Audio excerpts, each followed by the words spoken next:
Hello everyone, Shri IAS academy में आपका स्वागत है। जैसा कि आप जानते हैं कि श्री आईएएस एकेडमी ने हिस्ट्री ऑप्शन की निःशुल्क क्लासेस की शुरुआत की है, जिसमें ऑलरेडी हमारा पार्ट 1 आ चुका है। उस पार्ट में हमने इतिहास के घटनाक्रम को देखा था, खासतौर पर पुरा पाषाण काल से लेकर गुप्तोत्तर काल तक। ये हमारा पार्ट 2 है। इसमें हम देखेंगे गुप्तोत्तर काल के बाद अर्थात पूर्व मध्यकाल से लेकर मुगल साम्राज्य के पतन तक की एक कहानी। क्लियर? तो चलिए शुरू करते हैं।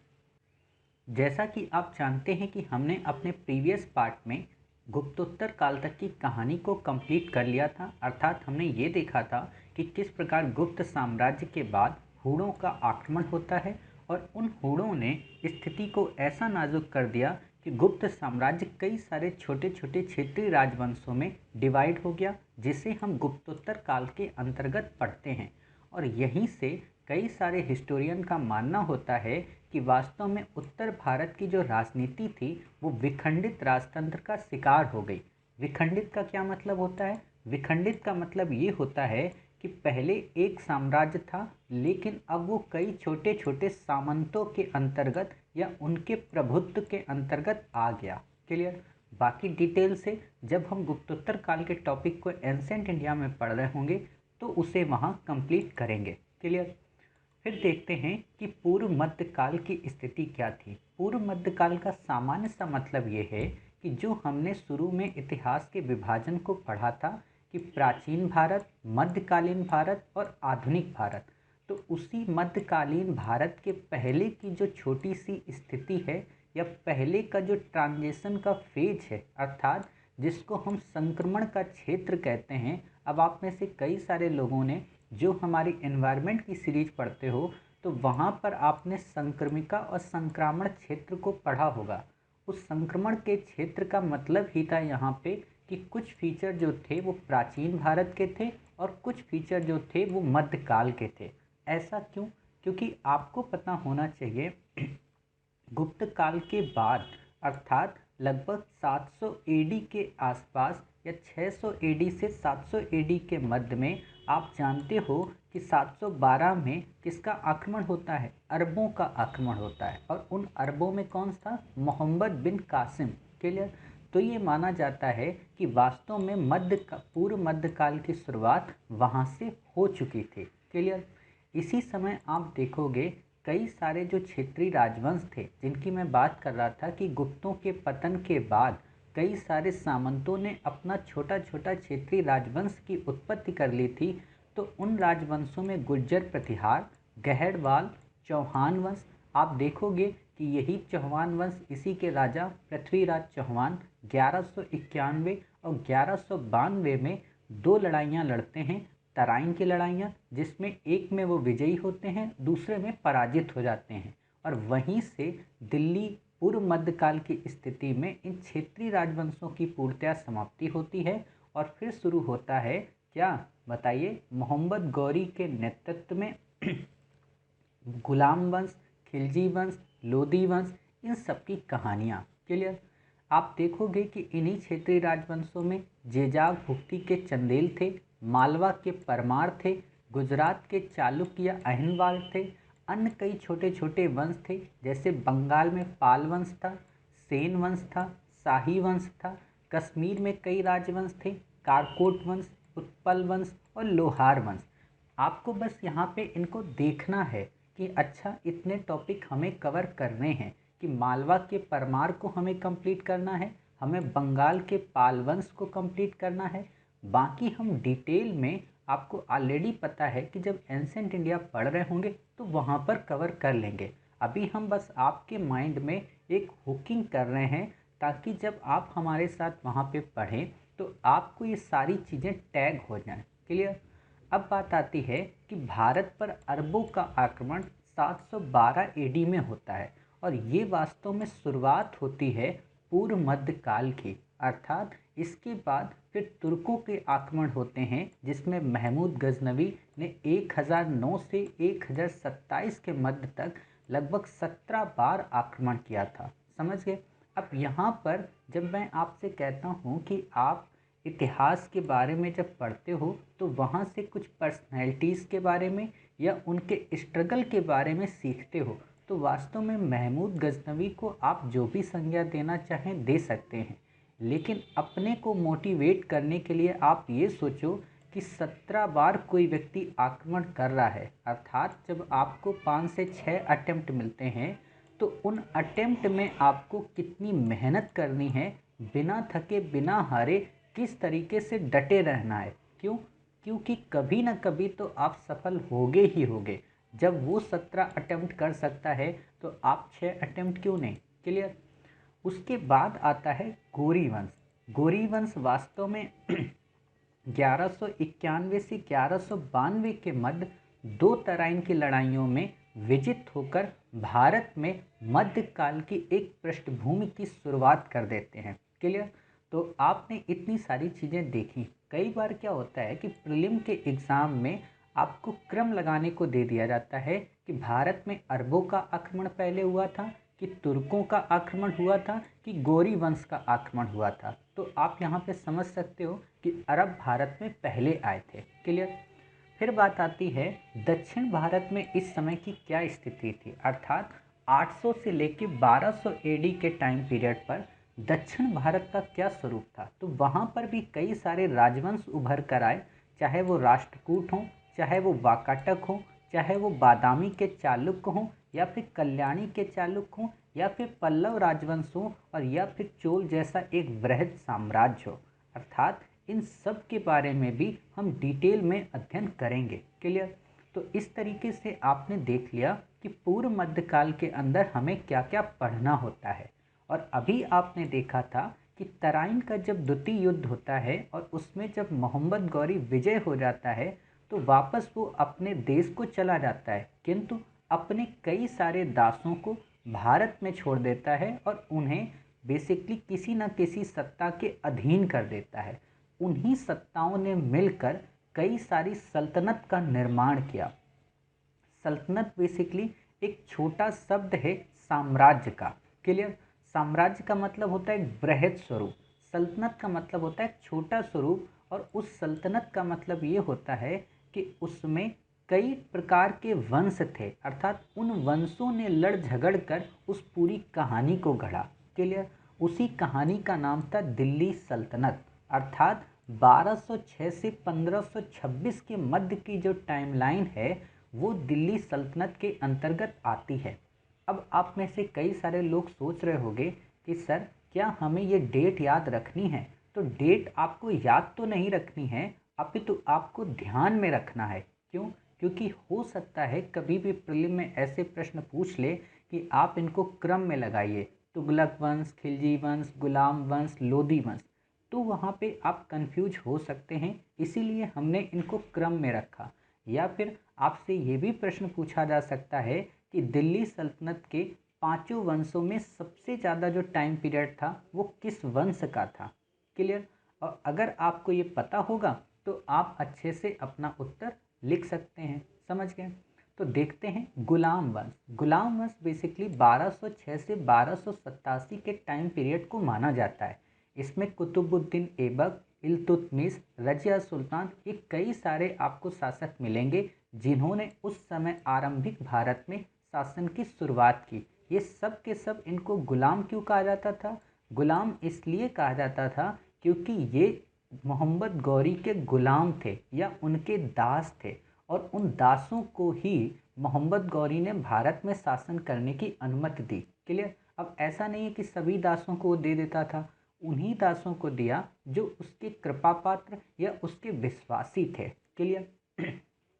फिर बात आती है कि इन्हीं गुलाम वंश में एक अंतिम सेनापति था, एक अंतिम सैनिक था जिसने आगे चलकर खिलजी वंश की स्थापना की।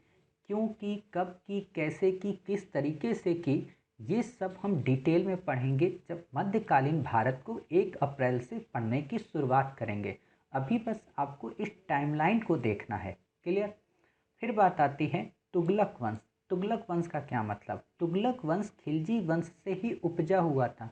देखिए बात क्या है कि जितने भी वंश थे ना, तो इनमें जब भी ये देखा गया कि इनके जो उत्तराधिकारी थे वो अगर कमज़ोर निकले तो उन्हीं में से कोई ना कोई सेनापति या कोई ना कोई क्षेत्रीय राजवंश या कोई ना कोई क्षेत्रीय सल्तनत या छोटा सा क्षेत्रीय रियासत वो विद्रोह करके सैनिकों के साथ में मिलकर अपनी प्रभुता को स्थापित कर लेती थी। और ये पूरी की पूरी दिल्ली सल्तनत में ही नहीं बल्कि मुगल काल के पहले तक अर्थात अकबर के पहले तक यही स्थिति बनी रही। क्लियर। तुगलक वंश के बाद आती है बात सैयद वंश की। छोटा सा वंश था 1414 से 1451 के मध्य। फिर आता है लोधी वंश 1451 से 1526 यहाँ पे होगा, ये 1556 यहाँ पे गलत लिख गया है, यहाँ पे आप 1526 कर सकते हैं, लेकिन यहाँ पे मैंने 1556 इसलिए लिखा है क्योंकि इस 1556 से अकबर का शासन शुरू होता है, अर्थात अकबर जब राज्यारोहण करता है तो हम ये मान के चलते हैं कि वास्तव में अब मुगल सत्ता की स्थापना हुई है। ऐसा क्यों?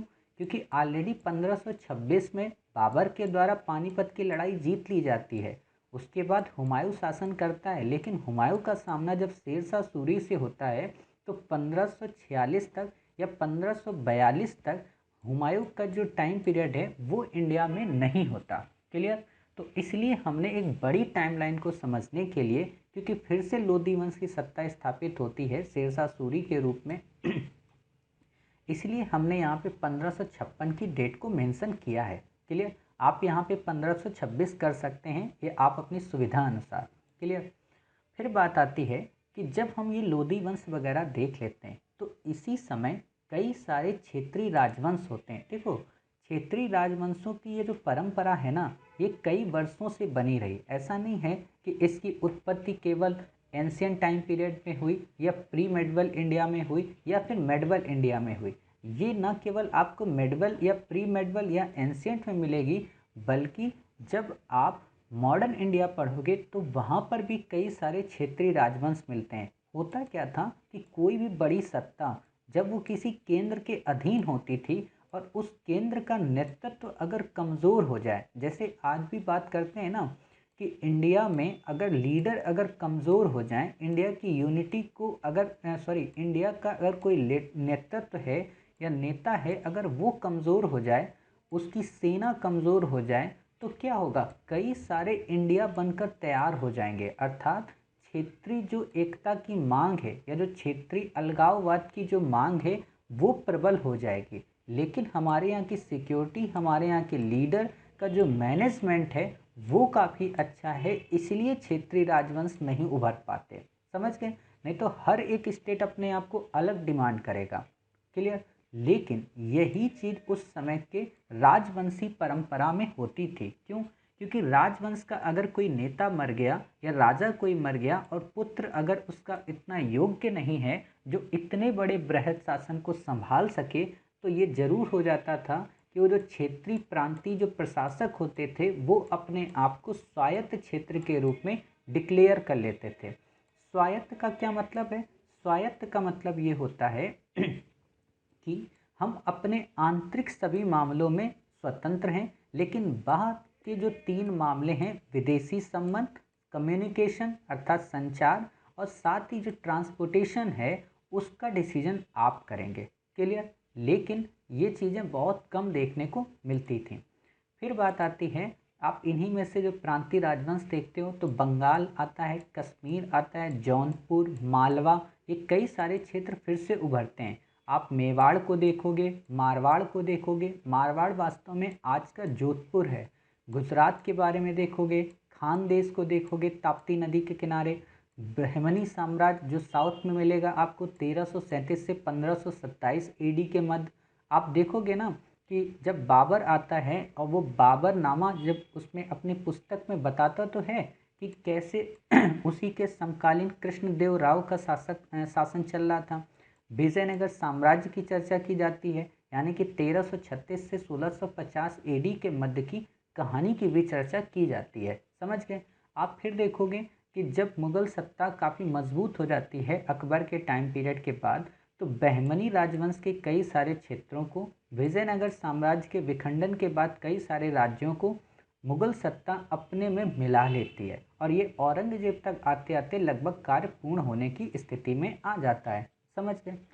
लेकिन इन्हीं के दौरान अर्थात दिल्ली सल्तनत के पतन के बाद और मुगल सत्ता के प्रारंभ के समय 16वीं से 17वीं सदी के मध्य 15वीं से 16वीं सदी के मध्य कई सारे रिलीजियस मूवमेंट होते हैं। देखिए, रिलीजियस मूवमेंट आपको पूरे के पूरे प्राचीन काल में, मध्यकाल में और आधुनिक भारत में मिलेंगे।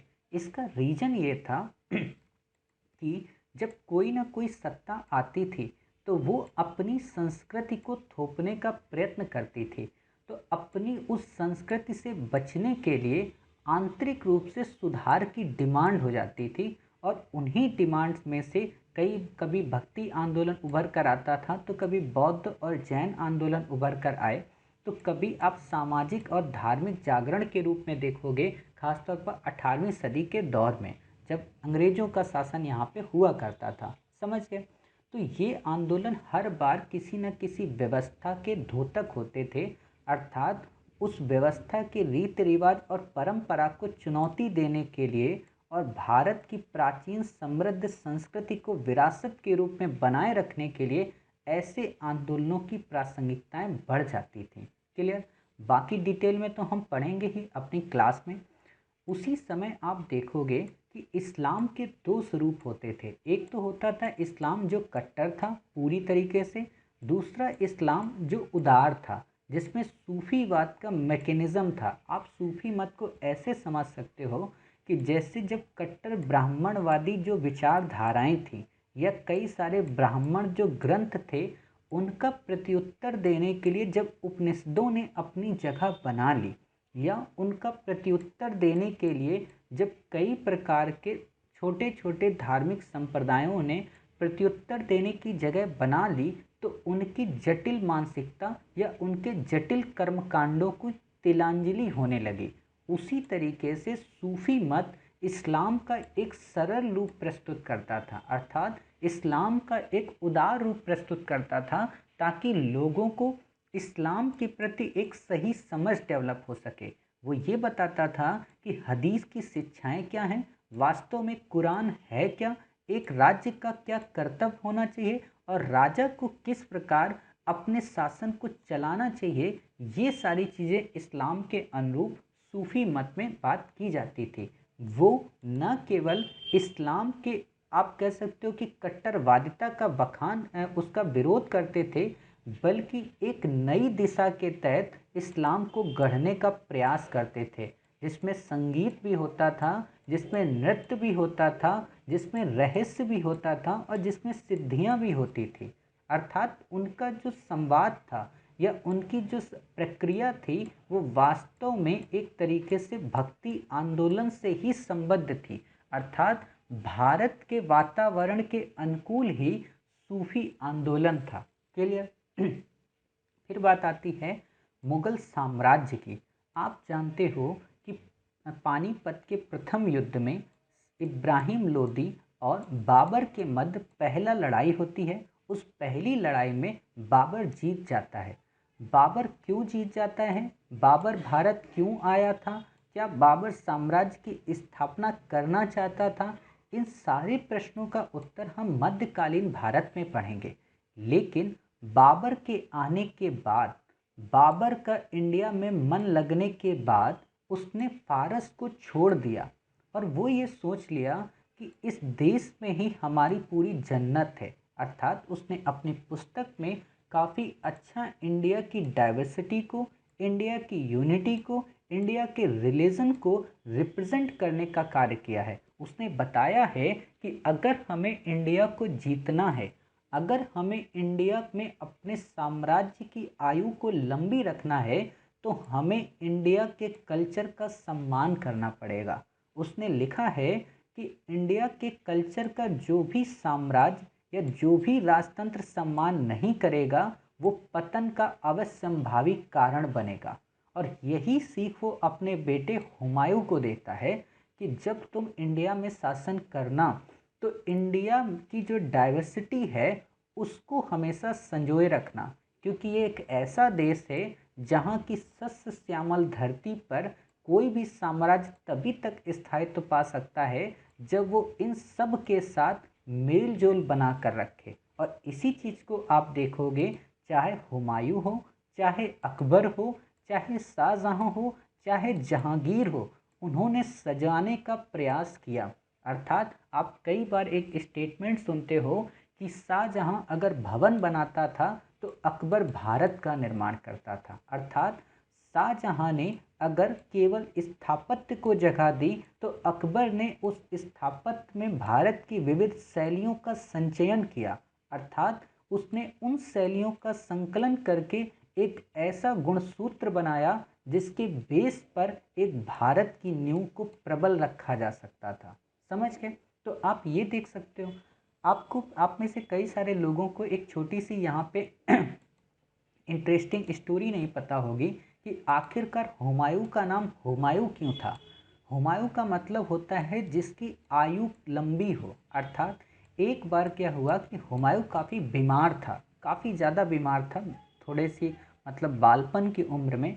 बाबर को ये लगा कि उसका बेटा ये मर जाएगा, तो उसने कई सारे राजवंशों लोगों से सलाह ली। राजवैद्यों ने जब सलाह दी कि आपका ये पुत्र नहीं बच सकता, और बाबर को अपने इस पुत्र से काफ़ी ज़्यादा मोह था, तो बाबर के अंदर कहा जाता है कि ये एक फीचर था, ये देखो आप किंवदंती कह सकते हो या उस समय बाबर की प्रासंगिकता तो को दिखाने की बात कह सकते हो, ये कुछ भी कह सकते हो, लेकिन ये इंटरेस्टिंग स्टोरी है, तभी इसका नाम हुमायूं पड़ा। बाबर ने अपनी आयु हुमायूं को दे दी। अर्थात कहते हैं कि बाबर ने अपनी ज़िंदगी की पूरी आयु जो शेष रह गई थी 10 से 15 वर्ष, उसने हुमायूं के साथ ऐड कर दी, और इसी कारण हुमायूं का नाम बन गया हुमायूं। क्लियर? जिसकी आयु लंबी हो, और आयु किससे हो गई? उसके पिता बाबर से। क्लियर? कई बार बच्चे कंफ्यूज रहते हैं कि हुमायूं किसका बाप था या बाबर किसका बाप था, तो इनमें आप लोग कंफ्यूज मत हुआ करिए कभी भी। क्लियर? हुमायूं के टाइम पीरियड पे ही शेर शाह सूरी नाम की एक पर्सनालिटी का उद्भव होता है। वास्तव में माना यह जाता है कि शेर शाह सूरी बाबर की सेना में ही एक सिपाही था।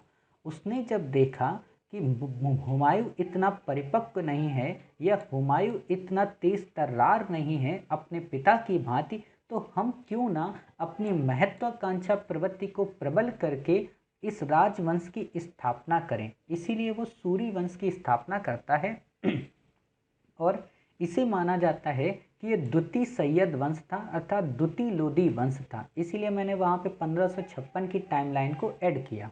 क्लियर? लेकिन 1545 तक आते आते कई सारे युद्ध हुए, चाहे चौसा का युद्ध हुआ या बिलग्राम का युद्ध हुआ।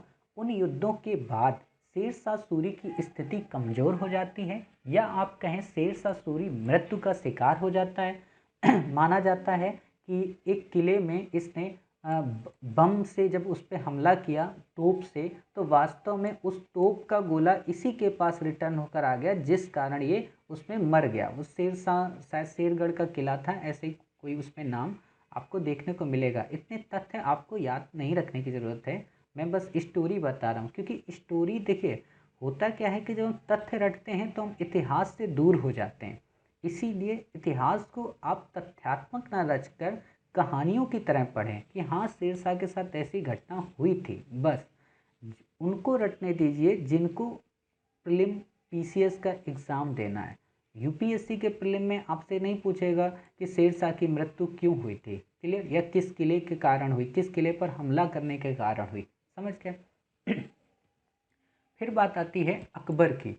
हुमायूं के बाद जब हुमायूं यहाँ से निकल जाता है और फारस में या आप कह सकते हो अफ़गान में रहने लगता है, तो वहाँ पे उसने अपने एक बेटे को जन्म दिया जिसका नाम था अकबर। अकबर की वहाँ से अकबर इतना आप कह सकते हो अभी परिपक्व नहीं था, तो अकबर को संरक्षण में रखा एक अपने ही दरबार के व्यक्ति के साथ जिसका नाम था बैरम खां। बैरम खां एक तरीके से अकबर का गुरु था। अर्थात उसने अकबर को नीति नियम सिद्धांत राजनीति कूटनीतिकता सारे उन कह सकते हो रणनीतियों से अवगत कराया जो कि एक कुशल राजनेता में या एक कुशल साम्राज्य निर्माता के अंतर्गत होने चाहिए। क्लियर? लेकिन उसी समय इसके पिता की मृत्यु हो जाती है कुछ वर्षों के बाद। तो ये प्रश्न उठता है कि आखिरकार अब राजवंश को कौन बढ़ाएगा। तो हुआ क्या कि बैरम खां ने ये कहा कि हम अकबर के साथ नेतृत्व करेंगे। अर्थात आप यहाँ पे बिल्कुल उसी स्थिति को एज्यूम कर सकते हो जब बाहुबली मूवी में जो बाहुबली होता है वो बालपन की उम्र में काफ़ी छोटा होता है और उसे संरक्षण देने के लिए कडप्पा की बात की जाती है। क्लियर? वही स्थिति यहाँ पे थी। देखिए, राजा मौली साहब ने इतिहास को काफ़ी गहनता पूर्वक, अर्थात उन्होंने न केवल विश्व इतिहास लिया, न केवल उन्होंने महापाषाण संस्कृत ली, न केवल उन्होंने मुगल काल के टाइम पीरियड को लिया, बल्कि इतिहास के उन सभी कालखंडों को छांट छांट कर अपनी उस कहानी को गढ़ दिया। क्लियर? इसीलिए उनकी वो जो मूवी थी वो काफ़ी यूनिक हो गई। आप जब हमारे साथ तैयारी करेंगे तो हम आपको एंशियंट इंडिया से लगाकर पूरी जब वर्ल्ड हिस्ट्री कंप्लीट करा देंगे तो आपको एक एक सीन बाहुबली मूवी का इसमें उपयोग में आ जाएगा कि किस प्रकार आप देखते हो कि जो बाहुबली का जो रथ था या बाहुबली का जो भाई था उसका जो रथ था उसमें कैसे आगे तलवारें चलती थीं, या उसमें कैसे रथ मूसल या महाशिला कंटकों का उपयोग किया जाता था, कैसे बड़े बड़े पत्थरों को फेंका जाता था गुलेर के रूप में। ये सारे के सारे जो प्रैक्टिकल थे ये अजात शत्रु अपने शासनकाल में कर चुका था और उन्हीं चीज़ को कॉपी किया गया। कैसी बड़ी से बड़ी मूर्ति लगवाई गई, ये सारी की सारी महापाषाण संस्कृत में, यहाँ तक कि आप देखोगे नायंकर व्यवस्था में विजयनगर साम्राज्य में ऐसी ही व्यवस्था थी। क्लियर? खैर हम वहाँ पे तो पढ़ेंगे इन चीज़ों को, अभी हम बस आपको बता दे रहे हैं। अकबर का जो टाइम पीरियड हुआ वो 1542 से लेकर 1605 एडी तक का माना जाता है। इसी के टाइम पीरियड पे पानीपत की द्वितीय लड़ाई हुई जो कि 1556 में अकबर और हेमू के मध्य हुई। हेमू एक हिंदू शासक था। हेमू की क्या स्टोरी है उसे हम कंप्लीट करेंगे। तो हुआ क्या था कि हेमू से युद्ध करते वक्त बैरम खां ने उसको, आप कह सकते हो कि उसके एक तीर लग गया था, हाथी के ओहदे पर बैठा हुआ था। तो वो तीर लगने के बाद जब वो गिर पड़ा तो बैरम खां ने उसकी हत्या कर दी। उस हत्या से अकबर का मन बैरम खां के प्रति काफ़ी डिस्टर्ब हो गया और उसने बैरम खां को अपने साम्राज्य से वापस भगा दिया। समझ गए? अर्थात जिस गुरु के साथ वो इतने वर्षों तक रहा, जिस गुरु का उसने नेतृत्व संभाला या जिस गुरु ने उसको नेतृत्व प्रदान किया, अंत में अकबर उसे ही भगा देता है। क्यों? क्योंकि वो नीति नियम सिद्धांत से विचलित हो जाता है। अकबर का ये मानना था कि जो व्यक्ति योग्य है उसको अपने शासन में रखो, भले ही वो हमारा दुश्मन क्यों ना हो। क्लियर? अकबर की ही परंपरा को आगे बढ़ाते हुए जहांगीर का जन्म होता है। जहांगीर का वास्तव में नाम सलीम होता है। सलीम इनका नाम इसलिए रखा जाता है क्योंकि अकबर को पुत्र की प्राप्ति नहीं होती। तो अकबर जब शेख सलीम चिश्ती की दरगाह में जाते हैं, आपको पता है कि उस समय सूफीज़म प्रमोट हो चुका था, तो शेख सलीम चिश्ती ने आशीर्वाद दिया था कि जाओ इस बार तुम्हें पुत्र की प्राप्ति ही होगी। तो अकबर ने कहा कि अगर जो पुत्र होगा तो उसका नाम हम सलीम ही रखेंगे। इसलिए अकबर जहांगीर का नाम सलीम था। बाद में उसे जहांगीर की संज्ञा दी जाने लगी। क्लियर? जहांगीर किसने दिया आप जानते हो? एतमुद्दौला का जो मकबरा बना है, अर्थात नूरजहां ने, शायद नूरजहां नहीं, यहाँ पे कंफ्यूजन है, जहांगीर का नाम नहीं, शाहजहां का नाम था, जहांगीर का नहीं। कि हाँ नहीं, जहांगीर का हुई नूरजहां ने नाम दिया था। नूरजहां का जो भाई था एतमद्दौला, उसने इस चीज़ का नाम दिया था जहांगीर की उपाधि। क्लियर? जहांगीर के शासनकाल में काफ़ी सारी पर्सनालिटी इम्पोर्टेंट हैं जिसमें नूरजहां का नाम काफ़ी इम्पोर्टेंट है। और नूरजहां के टाइम पीरियड पे एक जुंटा ग्रुप होता था, वो भी काफ़ी अपनी इम्पोर्टेंट महत्ता रखता है, उसे हम कभी पढ़ेंगे। क्लियर? फिर बात आती है शाहजहां की। जहांगीर के बाद शाहजहां का जन्म होता है जो कि स्थापत्य की फील्ड में उस समय का महानतम था। जहांगीर चित्रकारी में महानतम था, शाहजहां स्थापत्य में महानतम था और अकबर शासन निर्माण में महत्तम था। क्लियर? तो आप ये देख सकते हो शाहजहां के बाद उसके कई पुत्र थे, 4 पुत्र थे। उन 4 पुत्र में एक पुत्र था औरंगजेब। उसने बाकी अपने भाइयों को किसी न किसी तरीके से षड्यंत्र में मरवा दिया, या आप कह सकते हो उनको किसी न किसी तरीके से शासन से दूर रखा। जिनमें आप हमेशा सुनते हो दारा सिखों के लेकर इशू आता है। क्लियर। बाकी आपको किसी को डिटेल में पढ़ने की ज़रूरत नहीं है। औरंगजेब के समय तक हुआ क्या कि मुगल सत्ता अपने पीक की ओर पहुंच चुकी थी, लेकिन औरंगजेब की केंद्रीकरण की व्यवस्था इतनी ज़्यादा मजबूत थी कि उसके मरने के बाद कोई ऐसा योग्य शासक नहीं हो पाया जो इतने बड़े साम्राज्य को संभाल पाता।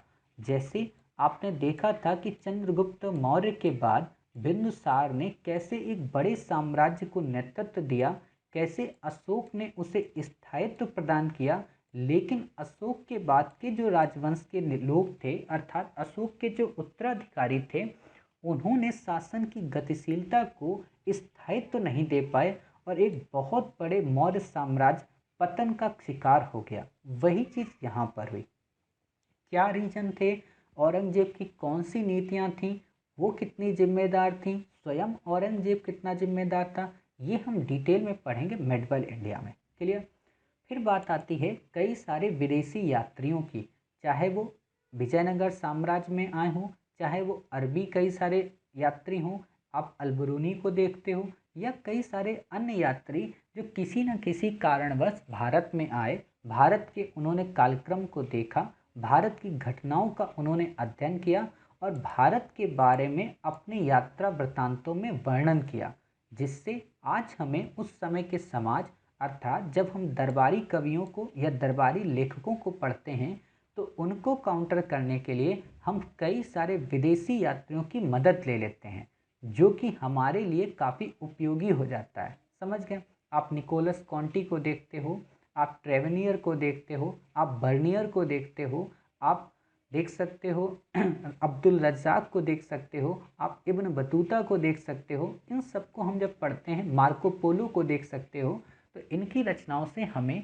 वास्तव में उस समय के समाज, उस समय की राजनीति और उस समय की व्यवस्था को एक हद तक तार्किक रूप बनाने में सहायक की भूमिका मिल जाती है। क्लियर। फिर आता है मराठा राज्य एवं उसका संघ, अर्थात औरंगजेब के टाइम पीरियड पे ही मराठा एक नेतृत्व बनकर उभरते हैं। मराठों के बारे में डिटेल से हम मॉडर्न इंडिया में ही पढ़ते हैं, लेकिन मराठों की उत्पत्ति को लेकर, उनके राज्य के निर्माण के प्रोसेस को लेकर आप मध्यकाल में एक पृष्ठभूमि से अध्ययन कर लेते हैं। क्लियर। इनके बाद जब औरंगजेब का पतन हो जाता है, मुगल सत्ता कमज़ोर हो जाती है, तो कई सारे क्षेत्रीय राजवंश फिर से उभरते हैं। अब आपको समझ में आ जाता होगा कि जब भी कोई एक बड़ी सत्ता होती है, उसका पतन होता है, तो फिर कई सारे क्षेत्रीय राजवंश उभर कर आ जाते हैं। उसी तरीके से मुगल साम्राज्य के पतन के बाद कई सारी क्षेत्रीय रियासतें उभर कर आईं, चाहे वो हैदराबाद में चिनकलेज खां के नेतृत्व में हो, चाहे अवध में शहादत खां के नेतृत्व में हो, चाहे बंगाल में मुर्शीद कुली खां के नेतृत्व में हो, या कर्नाटक में कई सारे छोटे छोटे राजवंश हों, या गुजरात की बात हो, या फिर राजपूतों में हो। ये सारी चीज़ें क्या करती हैं कि भारत को फिर से एक विखंडित राज्य बना देती हैं। अर्थात कई बार आप एक प्रश्न पढ़ते हो कि 18वीं शताब्दी का जो भारत था वो विखंडित राजतंत्र की छाया मात्र से ग्रसित था। समझ गए। तो वास्तव में वो इसी चीज़ को बेस बनाते हैं। हम इसको डिटेल से अध्ययन करेंगे कि क्या सच में विखंडित था, और विखंडित था तो विखंडित का सामान्य सा आशय क्या होता है। क्या वो आपस में यूनाइट होने की कोशिश नहीं कर पाए? क्या उन्होंने मिलकर कोई संगठन या संघ बनाकर बाकी विरोधी शक्तियों का सामना नहीं किया? और नहीं किया तो क्यों नहीं किया? और क्यों नहीं किया तो उसके परिणाम क्या हुए, और किस तरीके से भारत में ब्रिटिश सत्ता की शुरुआत हुई या ब्रिटिश सत्ता की नींव पड़ गई। क्लियर। तो उसी चीज़ को हम देखेंगे अपने आधुनिक भारत के सिलेबस में। यहाँ तक हमने पूरी आपको मध्यकालीन भारत तक की कहानी कंप्लीट करा दी। अब हमारा जो आगे टॉपिक शुरू होगा वो आधुनिक भारत के अंतर्गत हमें क्या पढ़ना है, उनका क्या कालक्रम है, अर्थात 1707 से लेकर 1947 तक की क्या कहानी है, उसको हम कंप्लीट करेंगे। क्लियर। उम्मीद है आपको ये पार्ट काफ़ी अच्छा लगा होगा, साथ ही आपको ये टाइम पीरियड पूरी तरह से समझ में आया होगा। ये बात अलग है हमने आपको डिटेल में कोई चीज़ नहीं पढ़ाई। डिटेल में ना पढ़ाने का मतलब यही है कि अभी आपके अंदर एक भूख को जागृत करना, आपको ये बता देना कि आपको पूरे मध्यकाल में केवल इतना पढ़ना है बस। इससे क्या होगा कि आपको लगेगा अच्छा बहुत जल्द हम अपनी मंजिल के नज़दीक पहुंचने वाले हैं, अच्छा बहुत जल्द शाहजहाँ हो गया है तो अब औरंगजेब के बाद हमारा मध्यकाल कंप्लीट हो जाएगा। कहने का मतलब आपके अंदर उत्सुकता को जागृत करना, समझ गए? तो आप ये पूरी तरीके से हमारे इस लेक्चर को समझ गए होंगे। तो अब हमारा एक अंतिम पार्ट बचता है आधुनिक भारत के कालक्रम का। तो हम अपने अगले तीसरे पार्ट में आधुनिक भारत की पूरी कहानी को कंप्लीट करेंगे और इससे हमारा पूरा का पूरा इतिहास अर्थात 20 लाख बीसी से कहाँ तक 1947 एडी तक के इतिहास को हम संक्षिप्त रूप में कंप्लीट कर लेंगे। और आपसे अगर कोई भी कभी भी पूछेगा कि जहांगीर पहले आया था कि चंद्रगुप्त मौर्य पहले आया था, आपसे अगर कोई कभी ये पूछेगा कि अरबों का आक्रमण पहले हुआ था या तुर्कों का आक्रमण हुआ था, आपसे जब भी कोई पूछेगा कि आप ये बताइए विजयनगर साम्राज्य क्या मुगल सत्ता के समकालीन था, क्या बाबर के समकालीन था, तो आप समझ जाओगे कि हाँ साहब समकालीन था। समझ गए? और यूपीएससी ऐसे प्रश्न काफ़ी पूछती है। कई बार प्रश्न पूछती है कि बाबर के समकालीन कौन सा भक्ति आंदोलन का संत था, तो आप ये तो समझ गए कि हाँ भक्ति आंदोलन जो थी वो वास्तव में मुगल और सल्तनत के मध्य के काल के अंतर्गत थी। क्लियर? तो इस तरीके से ये हमारा टॉपिक कवर हुआ। अगले पार्ट में हम आधुनिक भारत से आगे की कहानी को कंप्लीट करेंगे। तब तक अपना ख्याल रखिए और स्वस्थ रहिए।